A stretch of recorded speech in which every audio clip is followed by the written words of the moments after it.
dedicated to Damien Hirst. Life is beautiful, but not as beautiful as a little boy called Justin. Justin's cheeks were rosier than the rosiest rosebud. His eyes were bluer than the bluest bluebird. And his hair wasn't like ordinary human hair. It was like cherub's hair or fairy dust. Because little Justin was so very, very beautiful, a small grey-haired man jumped out of Marks and Spencer's Simply Food one day and garrotted him. Now this was no ordinary garrotting. This was a Marks and Spencer's garrotting. It was carried out by a 25-centimetre long stainless steel cheese wire with black marble handles. And it cut into little Justin as though his neck were a soft wedge of medium-strength organic lanark blue. Now, just before the garrotting occurred, little Justin had been walking down Princes Street with his mother, Julia. They'd been in the middle of a rather silly argument about a carton of spilt milk. Little Justin was crying over it. Initially, Julia didn't notice her son being garrotted because she was in too much of a bad mood. All the recent talk of the credit crunch was making her hungry, and she'd already used up all her Weight Watchers points that day. So it was only when she turned to her child to tell him to stop being childish that she saw him bent forwards, clutching the wire around his neck. Then she saw his skin turn blue and veiny, in fact very much like a creamy organic lanark blue. And after that his eyes went red, blood poured out of his nose and mouth, and he fell to the ground. Julia flung both hands over her eyes. "I can't look," she cried, peeping out from behind her fingers.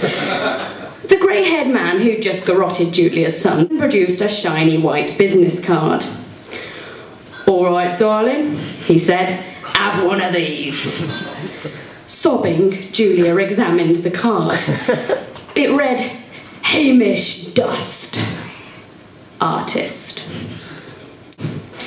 "Keep it," Hamish said. "I've got loads more." Julia thanked him and pocketed the card. Sorry about the garrotting and stuff," Hamish continued, "but that lad of yours has a great artistic potential." Not sobbing anymore, Julia looked up at Hamish with wet, sore eyes.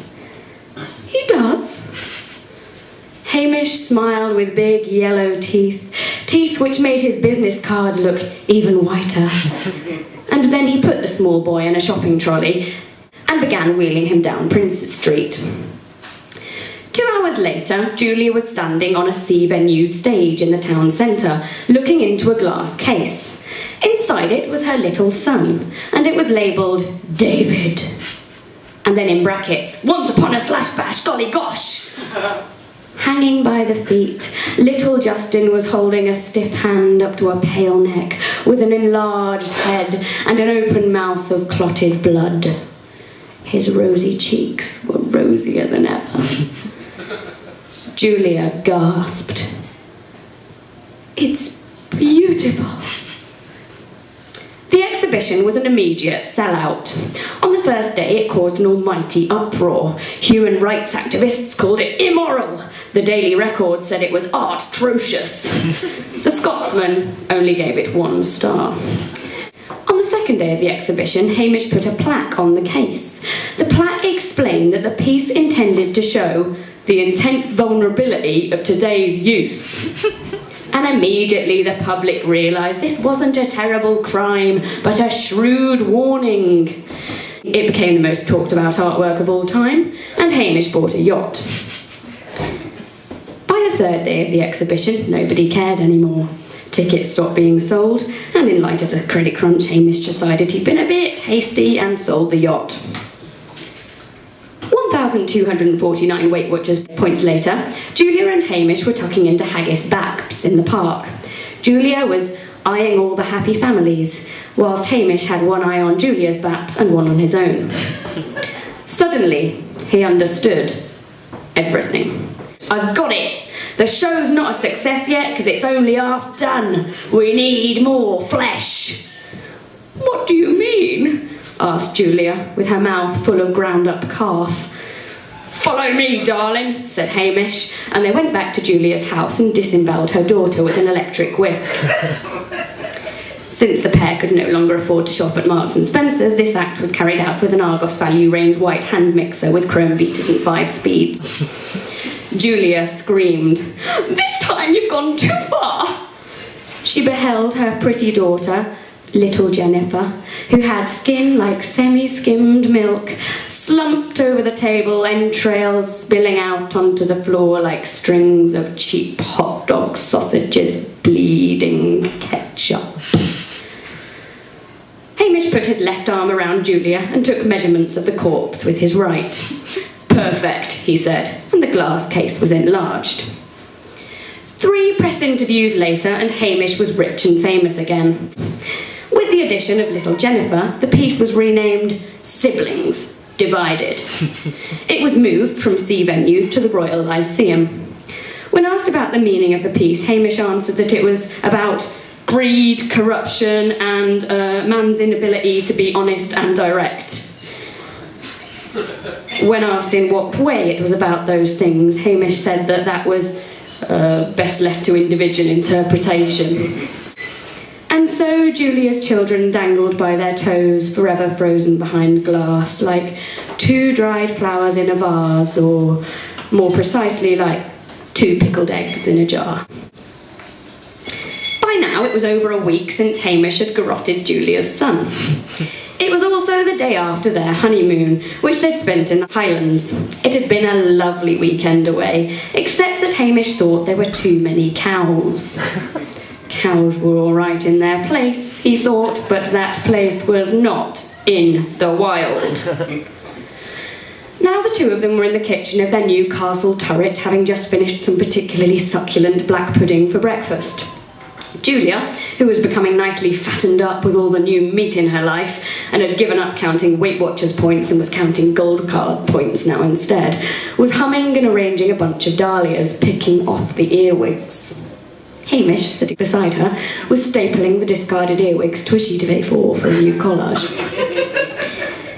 Hamish thought that his wife, Mrs. Dust, was the most beautiful woman in the world. He knew what he had to do. In 2 shakes of a calf's tail, the 3 of them were drooping behind glass together. Mrs. Dust dangled in the centre, with holes where her eyes used to be and a hole for her heart. Hamish had done it with a knife and fork. The piece won all the awards that the Edinburgh Festival had to offer, plus some others that didn't even exist, and it was moved to Edinburgh Castle, guarded by a team of 20 different men brandishing 20 different weapons. It was called Still Life, and it was about the hypocrisy of man. Hamish wished Julia could have seen it. She would have thought it beautiful. An extra 6 figures of bank balance later, and Hamish was sitting in his new home, a glass skyscraper in New York. He was watching his flat-screen diamond-encrusted TV, which neatly obscured the blood-orange sun setting behind it. On Hamish's lap was a selection of cold meats. Despite half a dozen high-gloss surround sound speakers, it still felt very quiet in his big, empty glass home. As he lifted a slither of prosciutto to his mouth, Hamish tried to fight the thought that he was beginning to smell rather old, kind of like formaldehyde. Whilst the prosciutto battled with his tongue, all around him art and life continued to flap its tiny wings like butterflies in bell jars. Thanks.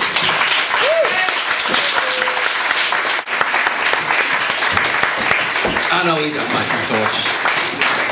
She had you all fooled there. She came up and she's all pretty and sweet and smiley, but she's a fiend. A fiend. Fantastic.